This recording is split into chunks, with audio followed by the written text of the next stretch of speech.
আজকে বাসায় তেমন রান্না হয়নি, তাই ভাবলাম গরম ভাতের সাথে রুই মাছের ভাজি কেমন হবে। মাত্র 15 মিনিটে খাবার রেডি করতে পারবো। মাছ ভাজি স্বাদ যদি হয় বারবিকিউ এর মতো, এরকম জুসি ক্রিস্পি, এটা শুধু সম্ভব টিকিউ আইকিউ এর এই এয়ার ফ্রায়ার দিয়ে। আর আজকের লাঞ্চটা বেস্ট ছিল। আসসালামু আলাইকুম এভরিওয়ান, কি অবস্থা সবার, কেমন আছেন? দুপুরের খাবার খেতে গিয়ে দেখি সবজি রান্না করা ছিল। তারপর ভাবলাম গরম ভাতের সাথে যদি রুই মাছের ভাজি করা হয় তাহলে কেমন হয়। যেই বলা সেই কাজ, ফ্রিজ থেকে মাছ বের করে নিলাম, ঠান্ডা পানিতে ভিজিয়ে রাখলাম, তারপর টেনে হিস্টে সবকিছু আলাদা করলাম। এই যে আমার মাছ একদম রেডি। এখন এগুলোকে মশলা দিয়ে ভালো করে মাখিয়ে ফেলবো। এয়ার ফ্রায়ারে বিভিন্ন চিকেন বা ফিশ আইটেম গুলো রান্না করা হয়। এতে করে রান্নাঘরে চুলার আঁচের মধ্যে দাঁড়িয়ে থাকতে হয় না, গরমও লাগে না, আর খাবারের টেস্টও অনেক বেশি হয়। একটুখানি সরিষার তেল দিয়ে মাখিয়ে ফেললাম। তেলও খুবই কম লাগে এয়ার ফ্রায়ারে রান্না করতে গেলে। যদি আপনি মনে করেন তেল ছাড়াই ফ্রাই করবেন তাও হবে। এগুলোকে এখন আমি রেখে দিব 5 মিনিটের জন্য। তারপর চলে যাব আমার এয়ার ফ্রায়ার আনতে। আমি এগুলো খুবই যত্ন করে রাখি, রান্না বান্না শেষ হলে ধুয়ে মুছে আবার তুলে রাখি। আমি অলরেডি 4টা নিয়েছি, আর আজকে আমি এয়ার ফ্রায়ারে রান্না করব।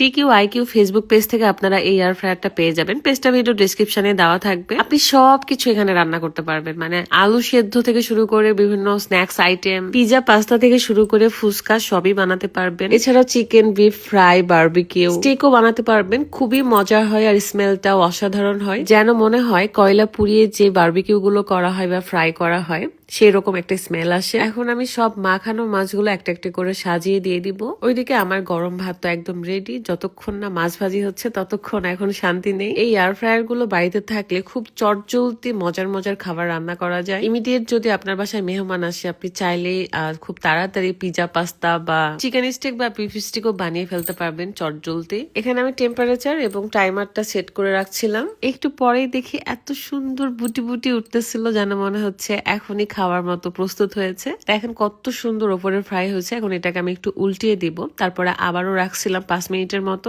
10-12 মিনিটের মধ্যে ফ্রাইটা একদম রেডি হয়েছে। পুরো বাড়ি গন্ধে একদম মোমো করতেছিল, এত ভাল লাগছিল। এটাকে আমি খুব সুন্দর করে পেঁয়াজ দিয়ে একটু ডেকোরেশন করে ফেললাম। আমার কাছে মনে হয় গরম গরম যদি ভাত থাকে সেখানে আলু ভর্তা হলে আরো মজা হয়। ডাল, গরম ভাতের সাথে আসলে সব ধরনের তরকারি দিয়ে খাওয়া যায়। সাজিনা আর বড়ি আমার অনেক পছন্দ, তো এটার তরকারি ছিল, এটা নিলাম। আর 2 পিস মাছ নিয়ে নিলাম। আর আমার বর তো ভাত ছাড়া এমনি এমনি খাচ্ছিল, ওর এত বেশি ভালো লাগছে। বাই দ্য ওয়ে, আপনারা যদি এই টিকিউ আইকিউ থেকে এয়ার ফ্রায়ারটা নিতে চান তাহলে অবশ্যই টিকিউ আইকিউ ফেসবুক পেজে ভিজিট করবেন এবং অর্ডার করে ফেলবেন। পেজটা আমার ভিডিও ডিসক্রিপশনে দেওয়া থাকবে।